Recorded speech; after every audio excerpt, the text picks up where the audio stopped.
We convince ourselves that the rules we follow every day, locking our doors, staying on the paved highways, and keeping our heads down when we work late, are enough to keep us safe from the dark. But the night shift has a way of showing you what is actually lurking just beyond the reach of the streetlights. Tonight, we are looking at three terrifying accounts from the deepest, most isolated hours of the night. From a remote farm where the outdoor floodlights revealed something impossible standing in the crops, to a graveyard shift at an automated toll booth where breaking a single rule on a laminated sheet means whatever is under the road will follow you home. Turn off the lights, lock your doors, and turn up the volume. There are certain things you just don't talk about, not even with the people you trust the most. My wife only knows the abbreviated version of what happened that year, and my high school friends just think we moved away because farming got too tough. I've never actually told this story start to finish to anyone, not even to my dad, and he was standing right there with me for the worst part of it. I grew up on an isolated family farm out in the flat country of eastern Nebraska, sitting on a gravel road so remote that GPS satellites still fail to map it properly. Our closest neighbors were over 3 miles down the highway. After we lost my mom to illness when I was in middle school, it was just me and the old man in that massive, empty house. He worked the fields from sunrise to midnight, while I went to school and rode my bicycle to evening sports practices by myself. I need you to understand that being out alone in the dark was a completely normal part of my routine. I rode that bike home through pitch black darkness more times than I can possibly count. The quiet never bothered me. My dad never once told me it was dangerous or asked me to stay inside after sunset. That was just our life. Until one specific night in late September during my sophomore year. I remember it was late September because the autumn harvest hadn't fully started yet, and the crops in the backfields were still dense and green. I got home from practice around 8 o'clock, put my bike away in the barn like always, and walked inside the house. Usually, my dad would be sitting at the kitchen table, reading the paper or eating dinner, but that night, he was just standing in the middle of the kitchen floor, completely motionless, not doing anything at all, just staring at the back door. When I walked in, he didn't even look at me. He just said, in a voice I had never heard him use before, "Do not step foot outside tonight. Not for your bike, not to check the barn, not for anything. I mean it." I asked him what was going on. He just repeated, "Just stay inside." He wasn't yelling. He wasn't angry. His voice was completely flat, almost hollow. My dad was a hardened guy who had lived through severe tornadoes, wild predators attacking the livestock, and burying his own wife without shedding a tear in public. Nothing rattled him. So seeing him terrified without explaining why scared me worse than if he had screamed at me. I didn't dare push the issue. I ate dinner in silence, finished my homework, and eventually laid down. Around 11 o'clock, I couldn't sleep, so I got out of bed to grab a glass of water. My bedroom window faced the back of the property, looking directly over the endless acres of crops. We had 4 massive industrial floodlights mounted on tall poles out there, the kind that buzz loudly and cast a harsh, unnatural orange-yellow light over the dirt. He kept them running all night because something had been breaking into our storage silos all summer, something he could never identify. I stood at the glass, staring out into the orange and black landscape, not really thinking about anything, and that is when I saw it. There was a figure standing out in the middle of the crops.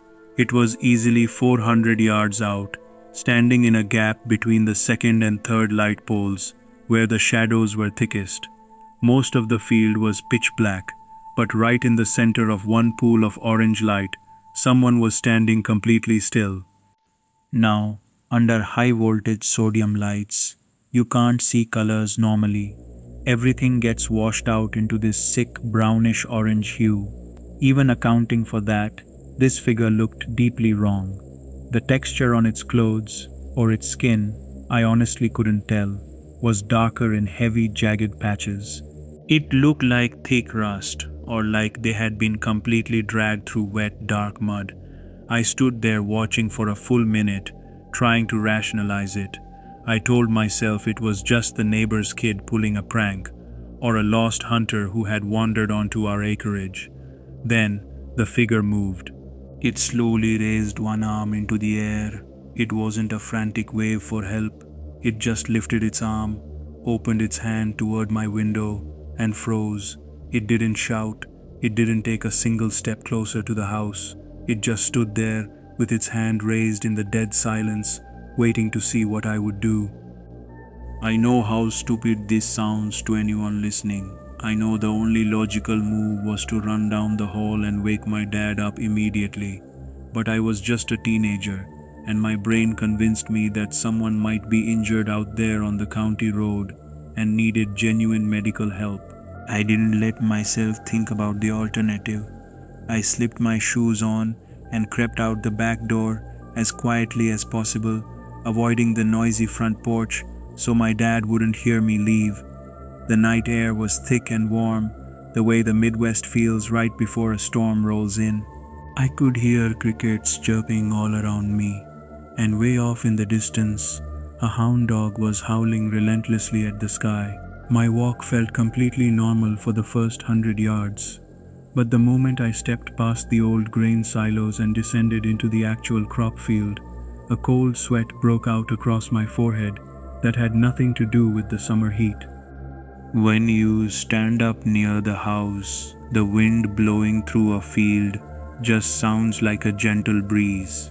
But once you are actually inside the rows, walking through the dirt, everything changes. Every single gust of wind sounds like heavy footsteps pushing through the plants right next to you. And the worst part was, the sounds weren't moving with the wind. I kept freezing in my tracks, because I would hear a violent rustle 10 feet to my left, and a second later, another shift in the dirt 20 feet to my right, moving much faster than any physical animal should be able to travel.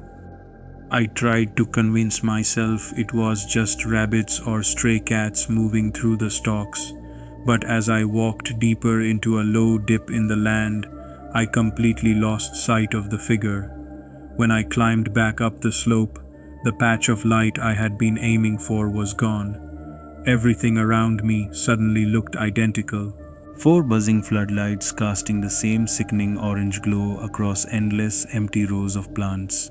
For a terrifying moment, I spun around and genuinely couldn't tell which direction the farmhouse was anymore. I kept moving forward anyway. I still don't understand why.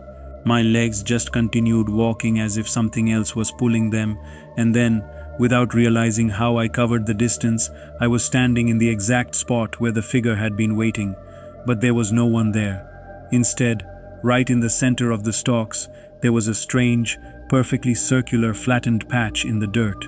The plants hadn't just been stepped on. The hair-thin stalks around the edge were snapped and bent by hand, pressed down into the soil one by one in a deliberate, unnatural pattern.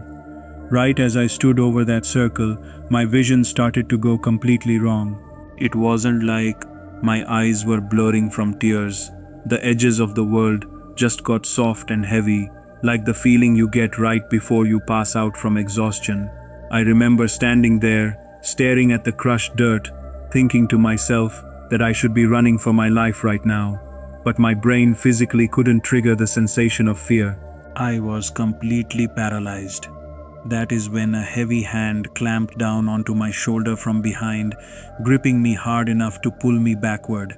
I spun around in a blind panic, and the blinding beam of a flashlight hit me right between the eyes. It was my dad. The instant that light hit my face, the strange paralysis completely shattered. I snapped back to reality all at once, gasping for air like I had just been dragged out of freezing water. He didn't scream at me. He just grabbed my wrist and squeezed it so hard that I almost cried out in pain. I remember that physical pain more clearly than anything else from that night. because my dad had never used rough force with me in my entire life, not even when I was a toddler trying to wander into traffic. His face was pale in the flashlight beam. He leaned in close and whispered, in a trembling voice, "I told you never to come out here." Before he yanked me toward the house, I looked down at the center of that flattened circle one last time. Sitting right in the middle of the broken stalks was a stone. It was entirely out of place, smooth and polished like a river rock, even though there wasn't a running stream for 20 miles in any direction. But it was the color that turned my stomach. It was a deep, wet crimson, and the color wasn't just painted on the surface. A dark, thick liquid had bled out from underneath the rock, soaking into the dry Iowa soil around it. Like an idiot, I reached my hand down to touch the stone without thinking. My dad grabbed my collar and hauled me backward so violently I nearly lost my shoes. He didn't say a single word. He just turned and started speed walking back toward the farmhouse, dragging me by my arm. He didn't look left, he didn't look right, and he never, not even once, looked over his shoulder. As we hurried through the dark rows, I could feel it with every fiber of my being. Something was pacing us in the dark stalks right behind us, staying just outside the reach of the flashlight beam. I know my dad felt it following us too, because he didn't slow his pace until we had practically slammed into the back porch. He'd thrown us inside, slammed the heavy wooden door shut, and locked the deadbolt so hard the frame shook. Once we were standing in the safety of the kitchen, breathing heavily, I begged him to tell me what that thing was out there. He just looked at me with hollow eyes and said again, "I told you to stay inside." But this time, I could hear the absolute terror shaking in his voice. He wasn't mad at me for breaking the rules. He was terrified of how close he had just come to losing me. Over the next few days, I tried asking him 3 or 4 more times, but he refused to acknowledge it. That night, neither of us slept a single wink. I lay awake in my bed, staring at the ceiling, and I could hear him pacing the kitchen floorboards at 2 in the morning, and again at 4. I had never heard the old man lose a night of sleep in his entire life, not even during the hardest years of our lives. The very next morning, while walking down the gravel driveway to catch the school bus, our neighbor Mr. Hendrickson pulled up in his truck. He didn't even say good morning. He just leaned out the window and asked me point blank why there had been horrific, blood-curdling screams echoing off our property for an hour the night before. I froze, telling him it was probably just a coyote catching a rabbit. He looked at me with hard eyes, clearly knowing I was lying, but he slowly rolled his window up and drove away without another word. About 3 days later, I woke up early and heard voices floating in from the front yard. I looked out the window and saw my dad standing by the main pasture gate, talking to a man in a suit I didn't recognize. I cracked the window open just enough to hear. My dad was telling the stranger that he wanted to sell the property immediately, the acreage, the equipment, and the farmhouse, all of it. The second I stepped out onto the porch, my dad stopped mid-sentence and stared at the ground until I walked away. When I asked him about selling the farm later that afternoon, he tried to play it off. He said the work was getting too heavy for 2 people and that whatever money we got from the land we could use to buy a small house in town and live an easier life. I didn't ask any more questions. It was obvious there was a much darker reason beneath his excuses. Some part of me already understood that he refused to say it out loud because he believed that talking about whatever was out in that field might draw it right back to us. We packed up and moved into the city before the winter snow even hit the ground. My dad is 65 now, living a quiet life in a suburban neighborhood. I don't bring up that September night with him anymore, because the last few times I tried to ask, he just stared at the wall and told me he doesn't remember that evening clearly. I know that's a lie. I still lay awake some nights, wondering what was standing out there in the orange light. I wonder if my dad saw its face that night, or if he just knew the local history well enough to be terrified of it. But more than anything, I wonder what would have happened to me if I had touched that red stone, or if my dad had been 30 seconds slower getting out that back door. I'm only typing this out because I honestly don't know what else to do. I'm sitting in a 24-hour diner off the interstate. It's 4:15 in the morning. The coffee tastes like battery acid, and my hands are shaking so badly I can barely hold the mug.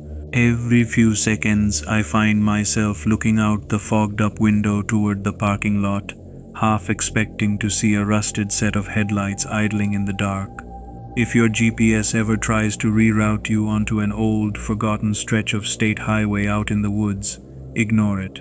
Just stay on the main interstate. I don't care if you're out of gas, just keep driving. To understand why I took the job in the first place, you have to understand where I was at a few weeks ago. My landlord had just taped a 3-day eviction notice to my apartment door, and my bank account was completely overdrawn.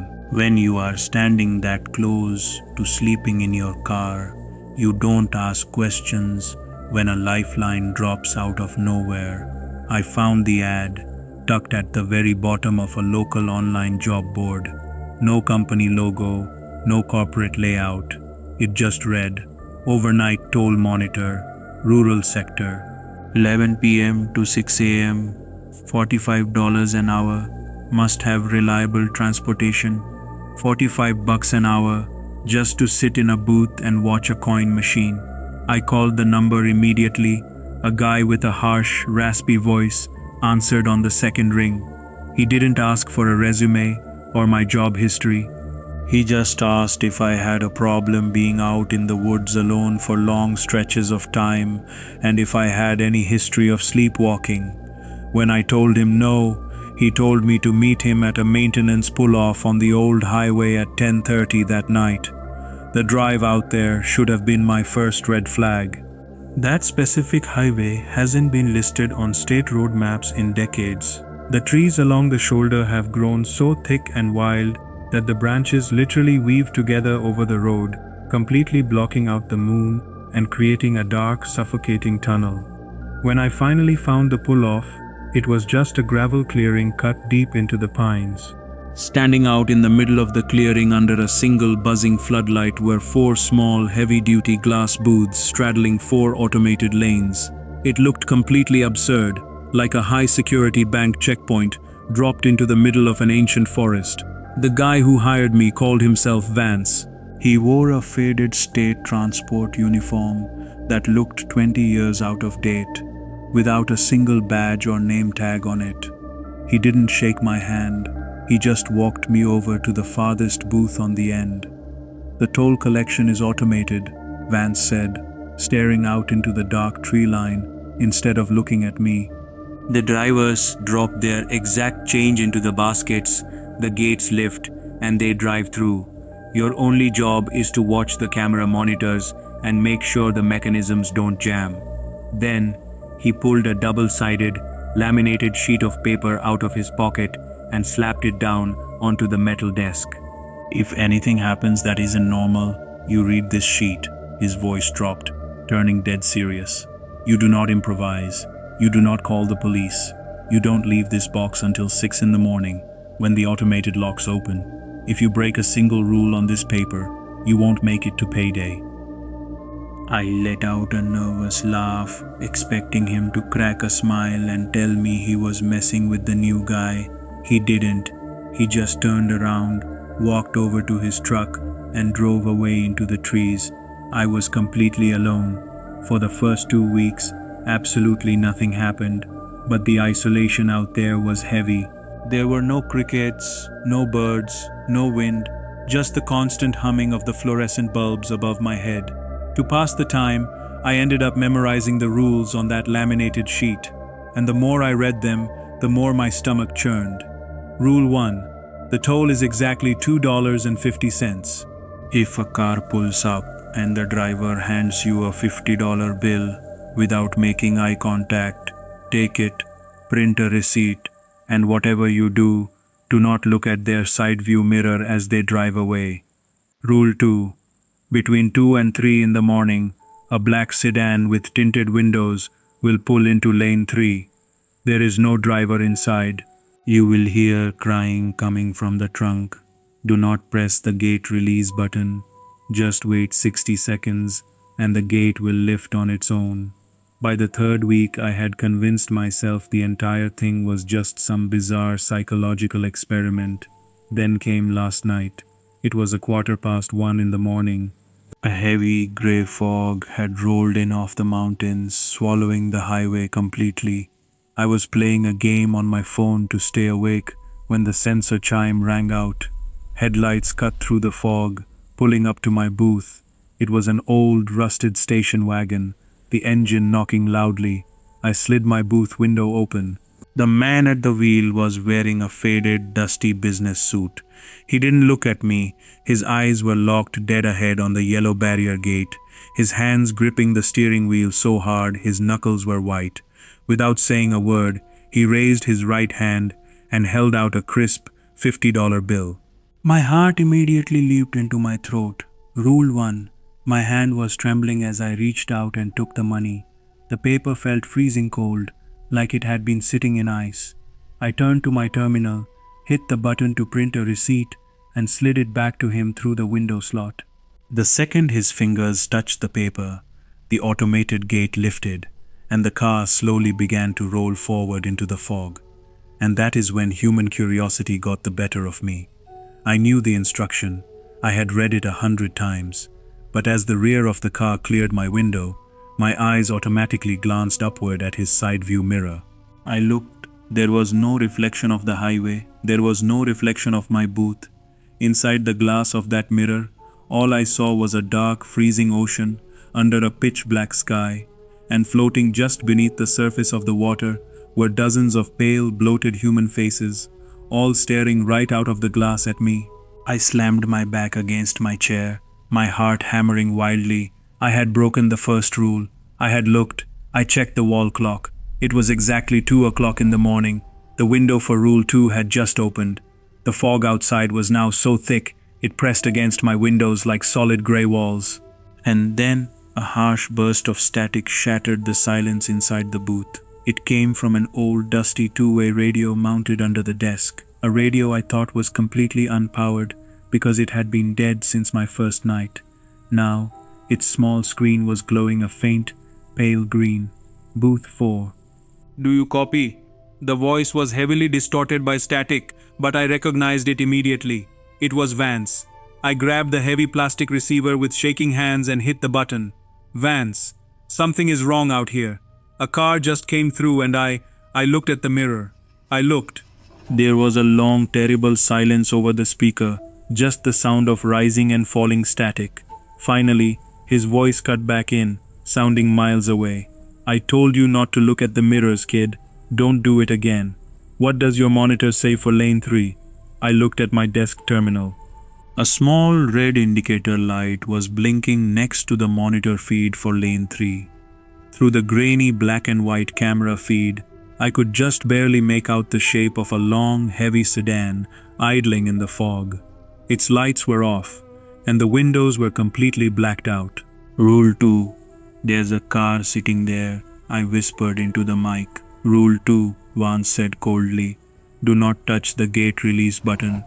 Just close your eyes and count to 60. Then, the radio screen went completely dark. The line was dead. I stared at the monitor, frozen. Then, a sound filtered through the booth's intercom system. It started as a soft, rhythmic scratching, like fingernails clawing at carpet. Then came the voice. It was a little kid's voice, muffled and panicked, echoing straight out of the trunk of that sedan on lane 3.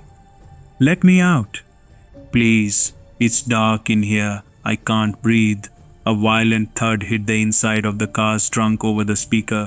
Every instinct in my body screamed at me to slam the red emergency gate button on my desk. Just one press would lift the barrier and let the car leave. My finger hovered an inch above the button. Click, click, click. I froze. The sound hadn't come from the intercom. It came from the dead radio receiver lying on my desk. The screen didn't light up, but from the speaker grid, a voice started whispering. It wasn't Vance. It was my own voice, speaking in a flat, monotone drawl. Press the button, my own voice whispered from the plastic speaker. Let us out. We are so cold down here. Panicking, I grabbed the radio, fumbled with the back casing, and ripped the battery pack completely out of the unit, tossing it onto the floor. The battery sat 3 feet away on the concrete. But the speaker didn't stop. Why don't you want to let us out? The voice wheezed. We've been watching you in your little glass box for 2 weeks. I scrambled backward until my spine hit the locked vault door of the booth. I clamped my hands over my ears and squeezed my eyes shut. Count to 60, Vance had said. I buried my face in my knees and counted. 1, 2, 3. The crying from the intercom grew louder, mixing with the whispers from the batteryless radio. 30, 31. I just kept counting in the dark. 58, 59, 60. Ding. The sensor chime cut through the noise. A loud, heavy clank echoed outside as the yellow barrier gate for lane 3 lifted entirely on its own. Through the glass, I heard the engine of the sedan slowly accelerate into the fog until the sound vanished completely. The radio went quiet. The crying stopped. I dragged myself back up to my chair, shaking uncontrollably, and looked at the clock. It was 3:14 in the morning. I had survived the window. I let out a massive sigh of relief, thinking I just had to hold out for 3 more hours. Then, the clock flipped to 3:15. From the deep woods to the south, the roar of a massive engine echoed down the valley. A second later, a pair of blinding yellow high beams pierced through the fog. They weren't coming from the north. A vehicle was heading directly toward me, driving the wrong way down the southbound lane, accelerating straight toward Booth 1. It was a heavy, rusted pickup truck from the 70s, its bumper dented and stained. Rule 3. If a vehicle approaches from the wrong direction, do not blink. Keep your eyes locked on its front bumper until it vanishes. I gripped the edge of my desk and forced my eyes wide open, staring dead at that rusted steel bumper. The truck was screaming down the lane, a massive wall of metal. The glare of its headlights hit my booth windows, stabbing into my eyes like needles. My vision started to burn. A wave of intense, agonizing dryness hit my eyeballs. Do not blink, I screamed at myself. The truck was passing lane 1. Just 1 more second and it would be gone. But the burn was too much. An involuntary reflex seized my eyelids. My eyes snapped shut for a fraction of a second. When my eyes opened, the roaring engine was completely gone. Total silence fell over the highway. The rusted truck hadn't vanished. It was parked dead still in lane 1, idling right next to my window. The driver's side window was rolled down, and reaching out from the dark cabin was a pale, impossibly long arm, pointing a single gray finger directly at my face through the glass. The driver leaned forward into the light. It was Vance, but his skin was translucent, stretched so tight over his skull he looked like a skeleton. His jaw hung unhinged, swinging loose. You blinked, kid, a voice rasped from deep inside his chest. Vance isn't here anymore. He blinked back in '94. We just wear his clothes. Before I could move, a violent explosion of noise erupted from lane 2, right behind me. The automated coin machine was shaking so hard, the bolts were ripping out of the concrete, and from inside the coin slot came the frantic sound of dozens of metallic fingernails clawing to get out. Rule 4. Turn off your lights immediately. Get on the floor. I lunged for the wall breaker and slammed it down, plunging the booth into total darkness. I threw myself flat onto the concrete floor, pressing my back against the desk, burying my face in my arms. Above me, something massive and heavy landed on the roof of my booth with a wet slap, dragging itself across the ceiling. Suddenly, a loud, echoing clang shook the valley. All 4 automated highway gates lifted open at the exact same time. Rule 5. If all 4 gates open, you have 3 minutes to run into the woods.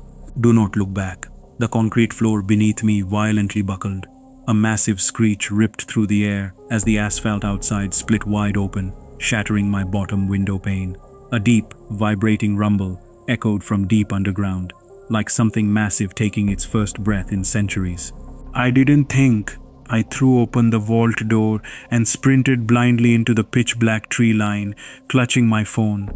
I ran for 2 minutes straight before my flashlight beam hit a figure in the trees. It was the man from Rule 1, the guy in the suit who gave me the $50 bill.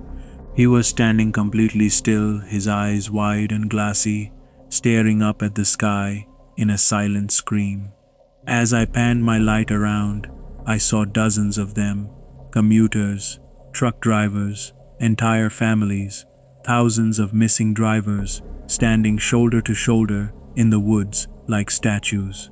Suddenly they all snapped their heads down in unison and pointed their fingers past me, back toward the collapsing road. A massive dark silhouette was rising above the tree line. I turned around and sprinted to the gravel lot, got into my car, and drove until I hit the interstate.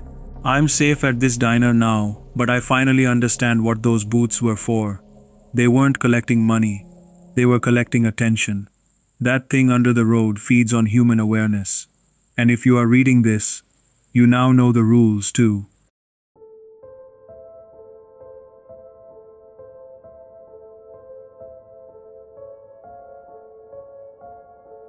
I was completely wrong to think I could just drive away from that highway. I thought leaving the toll booth behind meant I had escaped the shift, but all I actually did was drag whatever was out there in the dark back into the normal world with me. Right now, I'm huddled on the cold floor of a single-occupancy bathroom inside a 24-hour roadside diner just off the main interstate. My laptop is balanced on my knees, and I haven't even touched the coffee I bought over an hour ago. To everyone who read my last update and told me to just call the state police or keep driving north, you don't understand how this works. I physically can't leave. My car keys are sitting on the laminate table out by the front window, and there is no way on earth I am walking back out into that dining room to get them. When I first pulled into the gravel parking lot around 4 o'clock this morning, it felt like I had reached absolute safety. The air inside smelled like burnt grease, old maple syrup, and boring everyday reality. The bell above the door gave a normal, comforting chime when I walked inside, shivering from the cold mountain air. An elderly woman working the counter, her faded name tag read Clara, didn't even look up from her newspaper. She just gave me a stiff, mechanical nod. I picked a corner booth as far away from the front windows as possible, opened my laptop, and desperately started typing out everything that had happened out on that forgotten highway. I typed like a madman, my skin still crawling with the memory of that driver's unhinged jaw and the terrible copper stench of the toll booth. I just needed to put the events into words to prove to myself that I hadn't completely lost my mind out in those woods. But then, the clock on the wood-paneled wall hit 5:15. Without warning, the low, comforting hum of the diner's kitchen refrigerator sputtered and completely died. The buzzing overhead lights flickered twice, casting long, jagged shadows across the empty red booths. And then, the sound of the lights shifted. The normal buzz warped into that exact same high-pitched, vibrating whine from the toll lanes, that heavy frequency that digs straight into your skull and makes your teeth ache. I froze above my keyboard. The silence that filled the room was heavy and suffocating. Outside the glass, the thick gray mountain fog began rolling across the gravel lot, pressing flat against the diner's large windows. It didn't drift like normal weather.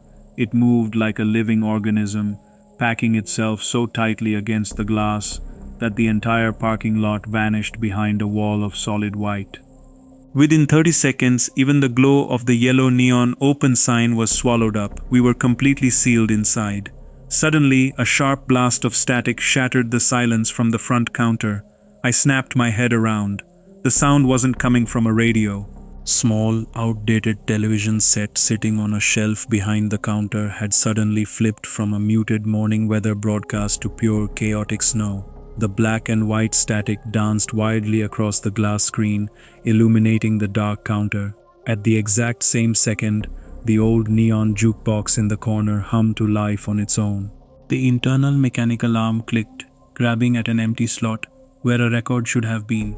The glass frame of the machine rattled as a deep grinding static began blasting from its speakers, vibrating through the floorboards beneath my boots.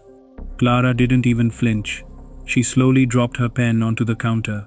Then, her head snapped down toward her chest at an impossible, rigid angle.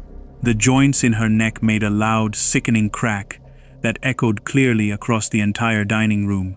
Her eyes had gone wide and completely glassy, staring dead ahead at the static playing on the small television screen. And then, her mouth fell open. Her lower jaw dropped unhinged, falling down past her chin and swinging slightly back and forth like a broken hinge. "You blinked, kid," a voice rasped out. The sound was leaking directly out of the television speaker, but it was echoing in bone-chilling harmony through the speakers of the jukebox across the room. It was Vance's voice, that exact same dry, autumn leaf rasp that had taunted me from the rusted truck. "You broke the sequence," the split-channel voice droned. The television pumped a high-pitched whine into the air, while the jukebox vibrated the floor with a low, heavy bass. "The reservoir is empty. We need to refill the lanes." I scrambled backward out of my booth, my heart hammering wildly in my chest. In my panic, my elbow clipped my coffee mug. It flew off the table and shattered against the linoleum floor, sending dark coffee and sharp ceramic shards exploding across the walkway. Clara didn't react to the sound at all. She simply stood up from her stool. Her limbs moved with a stiff, unnatural awkwardness, like a wooden puppet being dragged by invisible strings. She slowly started walking toward the front glass doors. As she passed right by my table, I caught a glimpse of her hands.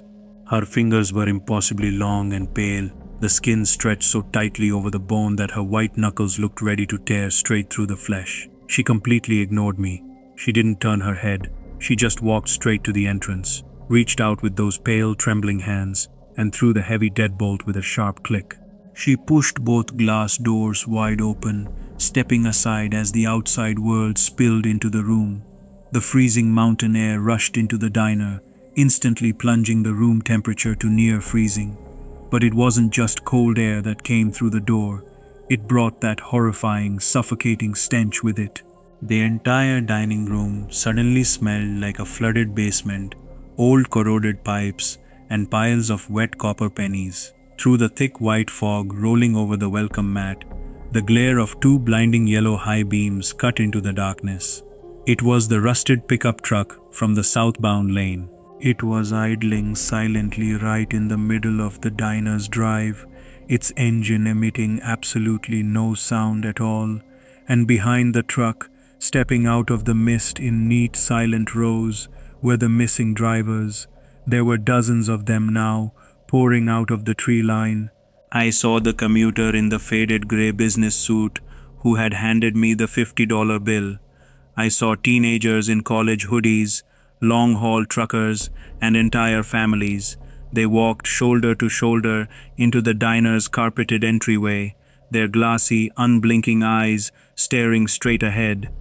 They weren't looking at Clara, and they weren't looking at the kitchen. They turned their heads in unison and looked past me, raising their long, pale arms to point directly toward the narrow hallway leading to the back restrooms, right where I was backed up against the wall.